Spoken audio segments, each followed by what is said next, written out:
Hello, my name is Joel Wells.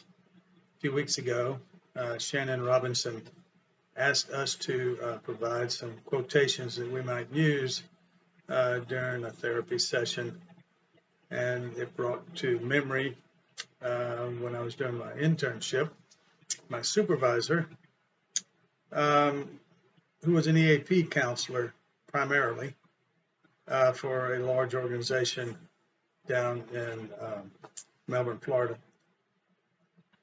And he told me that for every client that he saw, he would tell them that 85% of the things that they worry about, they have no control over.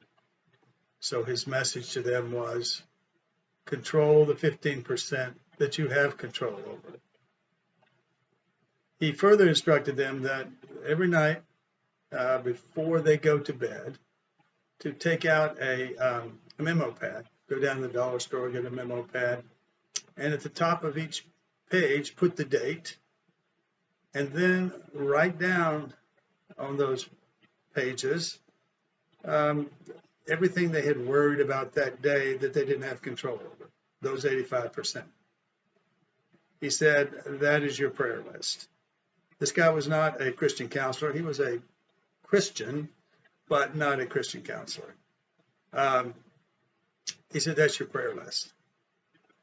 He says, the next night, go to the second page, put the date at the top, list all the things they had worried about that day, they had stressed over, and pray about those things.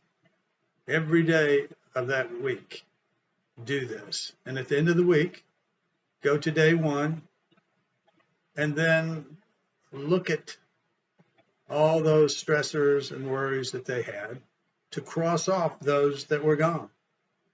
Some just took care of themselves, he told them, and others, maybe God answered for them.